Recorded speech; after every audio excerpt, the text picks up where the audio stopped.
Hey, it's Adam Grant from Work Life, a podcast from TED. This episode is brought to you by Freshworks. Freshworks believes that complexity is the enemy of efficiency. So stop wrestling with bloated, expensive service software that takes forever to implement an update, where ROI is someday, not today. You've been overcharged and underserved for way too long. Uncomplicate with Freshservice for IT and Freshdesk for customer support. And with Freshworks AI-assisted service software, you'll work smarter, not harder. Freshworks uncomplicates. Learn more at freshworks.com. On today's Smart 7, Russian earthquake sparks tsunami warnings, Canada pledges to recognise Palestine, and much more. It's Wednesday, 31st of July, it's Avocado Day, and happy birthday, Amelia Fox. The Smart 7. It's news, but not the news.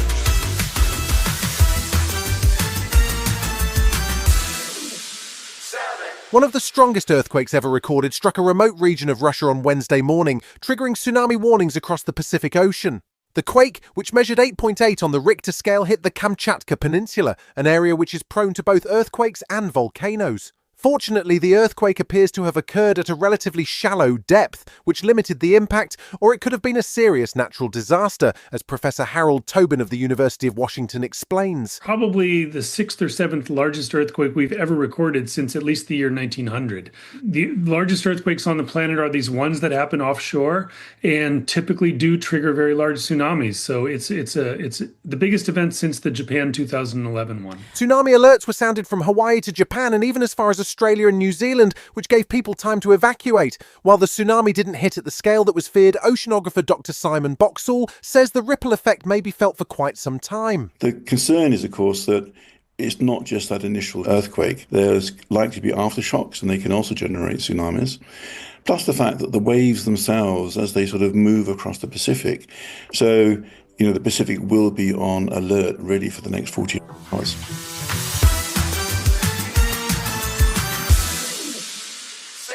More deaths from malnutrition were reported on Wednesday in Gaza, according to the Hamas-run Ministry of Health. Aid has begun to flow into Gaza, but aid workers on the ground say that airdrops and new corridors, which allow aid to flow during humanitarian pauses in the fighting, are not sufficient to address the level of starvation in the territory. 14 other nations, including Canada, have now joined with France in signing a declaration that says they either already have or are willing to recognise a Palestinian state at the United Nations General Assembly in September. UK Prime Minister Keir Starmer pledged on Tuesday that the UK will also do so unless Israel moves to improve aid flows and agree a ceasefire. Transport Secretary Heidi Alexander told the BBC's Today Show this is not just gesture politics. We have had a long-standing commitment as the Labour Party to recognise the state of Palestine. We believe that the moment is now in order to try and use this diplomatic lever to build international consensus. Tory Shadow Foreign Secretary Dame Priti Patel says it's not the right move. This is not the right time to be doing this for so many reasons.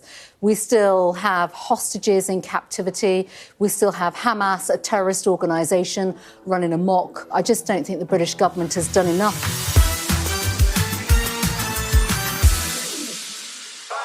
The 5-day resident doctors' strike came to an end on Wednesday, but there's no end in sight to the long-running dispute over pay. The Health Secretary, Wes Streeting, has refused to engage with the BMA on their demand for a 29% pay rise, which is intended to address pay cuts since 2008. He maintains that the doctors have already had a 22% pay rise over the last 2 years, and that while he is prepared to talk about conditions or other benefits, pay has to be off the table. There's been concern too over the impact of the strikes on the NHS, but Chair of the BMA, Dr. Tom Dolphin, was critical of how the service covered the strike shortfalls. NHS England, on previous occasions, have said we should cancel the elective care and postpone people's appointments, etc., so that the senior doctors can be released. That's what makes it safe.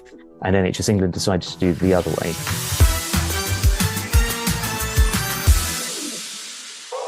Wednesday saw the funeral of heavy metal legend Ozzy Osbourne in his beloved Birmingham.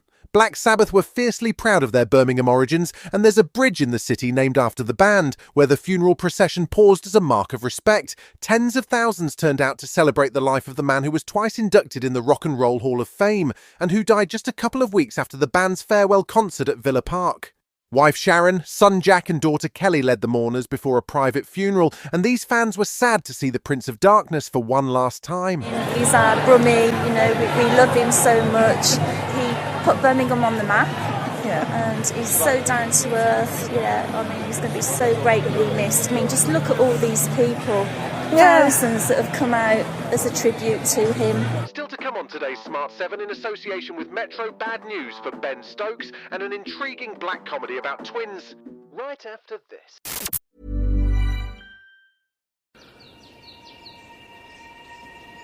Out here, it's not only the amazing views, but the way time stretches out a little longer. How laughter bellows louder among friends, and how the breeze hits just right at the summit. With All Trails, you can discover and experience the best of nature, with over 450,000 trails worldwide and navigation right at your fingertips. Find your outside with All Trails. Download the free app today and find your next outdoor adventure. Welcome back.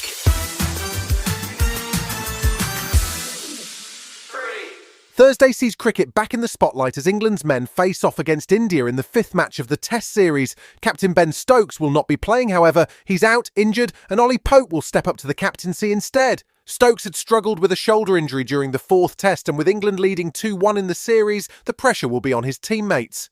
Ben says he's got to keep an eye on the future, with an Ashes in Australia on the way. I could have played this week and nothing happened, but I also could have played this week and something worse happened. So, again, it's risk-reward. I'll always try and push myself as much as I possibly can. So, for me to say it's not the right decision, probably understand where it's at.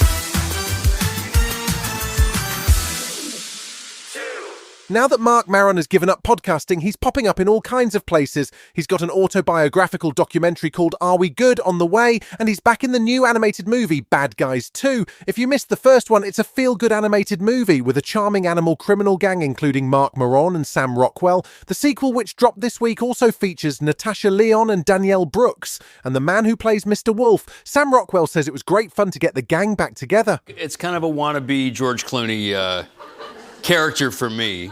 You try to do some kind of, Oh, you move around. Yeah, you try to do something. Me and Zazie Beetz had to do like a sparring match, and we would do some bad shadow boxing and stuff. Oh, really? Yeah. In the booth? In the booth. We were getting out of breath and stuff.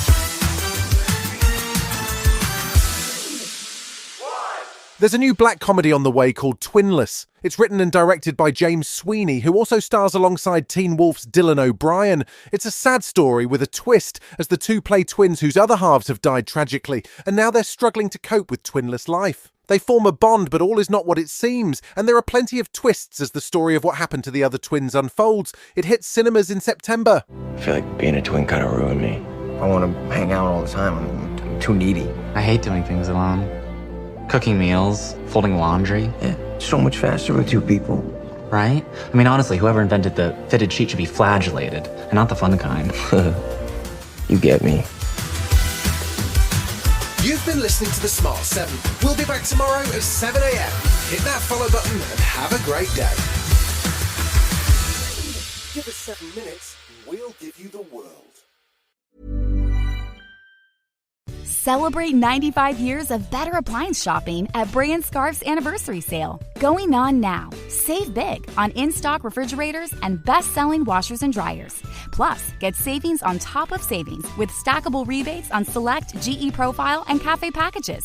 With nearly a century of expertise, Bray & Scarf will always get you the best deal on the best new appliances. So hurry to any of Bray & Scarf's convenient locations or shop online at brayandscarf.com, where it doesn't cost more to get more.